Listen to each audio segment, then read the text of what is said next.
Part 18। लोग मुझे खनी कहते हैं। पुलिस मुझे ढूंढ रही है। कानून मुझे फांसी पर चढ़ाने के लिए मचल रहा है। लेकिन उन सभी को यह नहीं मालूम कि मैंने जिन लोगों का खून किया है वे लोग किस कदर कानून को हाथ में लिए घूम रहे थे। बस मैं खूनी हूँ, यही सबको दिखाई दे रहा है। अरे खूनी तो कानून है, समाज है और समाज के मुखिया है जो निर्दोष लोगों पर जुल्म ढा रहे हैं, उनका अंधेरे में गला घोट रहे हैं। अंधेरे में मैं यही सोचती हुई चली जा रही थी कि तभी मुझे कोई आकर टकरा गया। डर के मारे मैं 2-3 कदम पीछे हट गई। देखा, मेरे सामने एक अधेड़ पुरुष खड़ा था, लेकिन वह होश में कहाँ था, शराब के नशे में धुत था। मैं बुदबुदाई, किसी को दौलत का नशा है तो किसी को शराब का, किसी पर अपनी सुंदरता का नशा सवार तो किसी पर न जाने किस किस चीज का। इन साहब को दौलत और शराब दोनों का ही नशा है। गाड़ी कहीं खड़ी है और ये जनाब रात के 12-1 बजे ना जाने क्या तलाश रहे हैं। मैं यही सोचते हुए उन साहब के नजदीक पहुंच गई। वह मुझे देखते ही बोले, तुम कौन हो? मैं कोई भी हूँ, लेकिन आप कौन हो?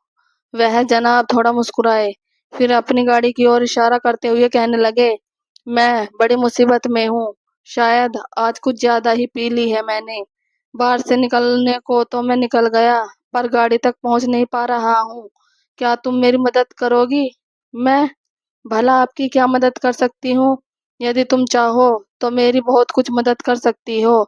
इतनी रात गए कोई शरीफ औरत इधर थोड़ी ही आ सकती है। वह साहब इतना कहकर मेरा मुंह ताकने लगे। आप शायद ठीक ही कह रहे हैं, लेकिन क्या इतनी रात गए कोई शरीफ पुरुष इस तरह नशे में बेहाल घूमता है? मैं तो पुरुष हूँ। लोग मुझे ज्यादा से ज्यादा यही कहेंगे कि नशे में रास्ता भटक गया है, लेकिन तुम्हें तो लोग। इतना कहते कहते वह चुप हो गया। फिर तो आपको भी लोग बदचलन औरतों के पीछे भागने वाला दल्ला, चट्टू या गस्ता ही कहेंगे ना? बराबर का जवाब जब उसके मुंह पर तमाचे की तरह पड़ा तो उसका नशा कुछ कम हो गया। वह एकटक मुझे ही घूरे जा रहा था। फिर वह अचानक ही बोले, तुझे मैंने नशे की वजह से पहचानने में भूल कर दी। तुम तो कोई असाधारण लड़की लगती हो। देखो, मुझे मेरी गाड़ी तक छोड़ दो। चलिए। मैंने उसका हाथ पकड़ा और पास ही खड़ी गाड़ी में बैठा दिया। आप गाड़ी चलाना तो जानते ही होगे। हाँ, जानता तो हूँ, पर इस हालत में क्या मैं गाड़ी चला सकता हूँ? प्लीज मुझे मेरे घर तक छोड़ दो। जनाब गिड़गिड़ा पड़े। मैंने अपने सब जाल में उन्हें फंसा लिया था। दूसरों को सम्मोहित करने की कला जिसे आ गई, वह जीवन में जल्दी मार नहीं खाता है। मैं अपनी इसी कला के बल पर ही अब तक जिंदा थी। उस ड्राइवर को भी मैंने थोड़ी ही कुछ दिया था, सिर्फ मोहक मुस्कान के जलवे उसे दिखाए थे। बस वह मेरा दीवाना हो गया और गाड़ी की रफ्तार धीमी कर दी थी। फिर मैं मौका पाकर कूद गई। इस स्वार्थी संसार को पार करने के लिए व्यक्ति को सम्मोहन कला में निपुण होना ही चाहिए। मैं यह सोच ही रही थी कि उस सज्जन ने टोक दिया, तुम क्या सोच रही हो? क्या मेरी मदद करना नहीं चाहती? नहीं, ऐसी बात नहीं है। मैं यह कहते कहते ड्राइविंग सीट पर आकर बैठ गई। इस समय सहारे और मदद की जरूरत तो मुझे भी थी। मैंने अगले ही पल गाड़ी स्टार्ट की और सड़क पर दौड़ाने लगी। रास्ता वही सज्जन बताते जा रहे थे। गाड़ी जैसे ही एक पीले रंग के मकान के सामने पहुंची, तभी उन्होंने मेरी पीठ पर हाथ रखते हुए कहा, गाड़ी यहीं रोक दो। अरे वाह, तुम्हारा हाथ तो बहुत ही सदा हुआ है। गाड़ी ऐसे चला रही हो जैसे पानी भागता है। पता ही नहीं चला कब घर आ गया। यह कहकर वह गाड़ी से उतर गए और फिर मुझे घूरते हुए बोले, क्या गाड़ी से निकलने का मन नहीं कर रहा? मैं सकुचाती हुई गाड़ी से बाहर आ गई और कांपते कदमों से उनके पीछे पीछे चल दी। जब मैं दरवाजे से होकर अंदर पहुंची तो आश्चर्यचकित रह गई। इतने बड़े मकान में कोई नहीं था। तभी वह मेरे पास आकर बोले, डरो मत, यहाँ मेरे और तुम्हारे सिवा फिलहाल कोई नहीं है। मेरा नाम जनार्दन है। मैं राजनीति शास्त्र का प्रोफेसर हूँ। मैं आश्चर्य से प्रोफेसर जनार्दन की ओर देखते हुए बोली, आपकी उम्र तो अच्छी खासी है, फिर इस मकान में कोई और क्यों नहीं है? अजीब लड़की हो भाई। यह भी कोई सवाल हुआ कि कोई क्यों नहीं है? मैंने शादी नहीं की है बस। मेरी दुनिया कॉलेज और कॉलेज के छात्रों तक ही सीमित है बस। क्या उम्र गुजारने के लिए इतना कम है? प्रोफेसर जनार्दन यह कहकर मुस्कुरा पड़े। आप झूठ बोल रहे हैं। आपकी दुनिया बार में भी है, शराब भी। और मैं इससे आगे कुछ बोल ना सकी। आगे के शब्द बर्फ बनकर ठहर गए। तुम तो काफी होशियार मालूम पड़ती हो। मेरे साथ जब रहना शुरू कर दोगी तो सवाल करना भी भूल जाओगी। तुम यही कहना चाहती हो ना कि ढेरों स्त्री अभी मेरी दुनिया में शामिल है। माय स्वीट हार्ट, तुम उन सभी स्त्रियों से अधिक कीमती और अनमोल हो जो मेरे जीवन में है या कभी हुआ करती थी। मैं एक प्रोफेसर हूँ, और वह भी एक कुंवारा प्रोफेसर। और मैंने यह बात बड़ी शिद्दत से महसूस की है कि फिलहाल तुम्हें किसी सहारे की जरूरत है। प्रोफेसर जनार्दन कोई साधारण आदमी नहीं था। उसने घाट घाट का पानी पिया था। उसने बस शादी ही नहीं की थी। इस प्रोफेसर जनार्दन के यहाँ मुझे किसी बात की तकलीफ नहीं हो सकती। यह मेरा दीवाना भी हो गया है। मेरी सेवा में कोई कमी नहीं रहने देगा। ऐसे साधन संपन्न पुरुषों को ही तो मैं अपनी जालिम जवानी का मजा दे सकती हूँ। और मैं यही सोचते सोचते अनायास बोल पड़ी। आपने ठीक ही अनुमान लगाया है। मैं इस शहर में बिल्कुल ही अकेली और नहीं हूँ।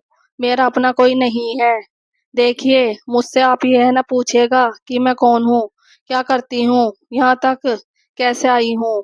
अरे नहीं, मैं सुंदरियों के ठिकाने के बारे में कोई सवाल नहीं करता, क्योंकि वे किसी की सगी नहीं होती। उनका अपना कोई ठिकाना भी नहीं होता। वे तो स्वेच्छाचारी होती है। आजादी उनकी प्यारी चीज है, और वे वहां नहीं टिकती है जहाँ लक्ष्मी का निवास नहीं होता। तुम उन्हीं सुंदरियों में से एक हो। यह मेरा सौभाग्य है कि तुम मुझे मिल गई हो। प्रोफेसर जनार्दन यह कहकर हंसने लगे।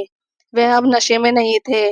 फ्रिज का दरवाजा खोलकर उन्होंने आइसक्रीम के 2 कप निकाले और एक कप मेरी ओर बढ़ाते हुए बोले, तुम्हें आज इसी से संतोष करना पड़ेगा। हाँ, यदि तुम चाहो तो सेब खा सकती हो। खाने के नाम पर यही है।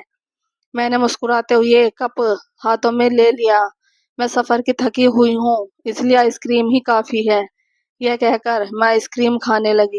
प्रोफेसर जनार्दन चुप्पी तोड़ते हुए बोले, क्या तुम भी स्त्री पुरुषों के उन संबंधों को गलत मानती हो जो बगैर विवाह के ही बन जाते हैं? नहीं, ऐसे संबंधों में मैं स्त्री की सहमति को ज्यादा महत्व देती हूँ।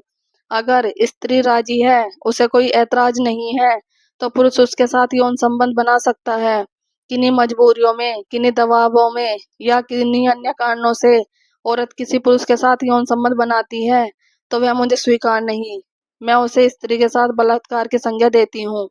मेरे यह कहते ही प्रोफेसर जनार्दन मुझसे काफी प्रभावित हो गए और बोले, मैं तुम्हारे इन विचारों से काफी प्रभावित हूँ, लेकिन तुम इन संबंधों में औरत की वकालत क्यों कर रही हो? क्या पुरुष की सहमति का कोई महत्व नहीं है? बलात्कार तो पुरुष के साथ औरत भी कर सकती है या करती है। मैंने माना कि वह दूजे प्यार की मांग नहीं करती है, पर क्या वह इसके लिए इशारे नहीं करती है, उससे छेड़छाड़ नहीं करती है? प्रोफेसर के शब्दों में दृढ़ता थी। वह मेरे मुंह से यही कहलवाना चाहते थे कि औरत के इशारे ही पुरुष को उनकी ओर आकर्षित करते हैं, या उनके साथ जोर जबरदस्ती करने के लिए उन्हें उकसाते हैं। लेकिन मैं बोली, ऐसे इशारे या छेड़छाड़ उन हालातों में होते हैं जब स्त्री की सहमति होती है या वह उस पुरुष को चाहने लगती है। वैवाहिक या अवैवाहिक संबंधों में यह कोई जरूरी नहीं कि स्त्री पुरुष एक दूसरे को चाहते ही हो। चाहत या प्रेम एक अलग चीज है और दूजा प्यार एक अलग चीज है। जिससे विवाह हुआ है, उससे शारीरिक संबंध प्रेम हो या ना हो, बनाने ही पड़ते हैं। कहीं स्त्री पुरुष के साथ बलात्कार करती है तो कहीं स्त्री के साथ पुरुष बलात्कार करता है। ऐसा वैवाहिक अवैवाहिक दोनों ही संबंधों में होता है। मुझे स्त्री पुरुष के संबंधों के विषय में अच्छी जानकारी है। पुरुष ऐसे मामलों में ज्यादा निष्ठुर, स्वार्थी और अवसरवादी होते हैं। प्रोफेसर जनार्दन मेरे पास आकर कहने लगे, इसका मतलब तुमने ढेर सारे पुरुषों को बहुत करीब से परखा है। मैं कैसा लगा तुम्हें? आप आप भी मेरे जीवन में आए उन्हीं पुरुषों की तरह ही है। मैं किन मुसीबतों से गुजर रही हूँ, मेरी तबीयत कैसी है, मेरी सहमति है या नहीं, आप भी उन्हीं पुरुषों की तरह जानना नहीं चाहते हैं, और जानने की कोशिश भी नहीं करनी चाहिए, क्योंकि मैं भी तो आपको इस्तेमाल कर रही हूँ। यह कहकर मैं पलंग पर टांगे फैलाकर लेट गई और सोचने लगी, जीवन में रखा ही क्या है, जीतना है, उसको ढंग से जी लेने में ही जीवन की सार्थकता है। प्रोफेसर जनार्दन ने मुझे सहारा दिया है, मेरी कीमत का इसे एहसास है, मेरी सेवा में तन मन धन से लगा हुआ है। मैंने यही सोचते सोचते पैंट खोलकर एक तरफ रख दिया। मेरी टांगे अब नग्न थी। प्रोफेसर मेरे करीब आकर बोले, क्या तुम्हारी सहमति है? मैंने उनके गाल पर जोर से चिकोटी काट दी। वह उछल कर उठे और मेरी जांघों को झुककर जीभ से चाटने लगे। मैं हंस पड़ी। जब एक बुद्धिजीवी कहे जाने वाले प्रोफेसर की यह हालत है, तो फिर लोग एक आम आदमी को क्यों गालियां निकालते हैं? मैं यह सोच ही रही थी कि प्रोफेसर मेरे वक्षों को जीभ की नोक से सहलाने लगा। आगे का पार्ट देखने के लिए पार्ट 19 देखें।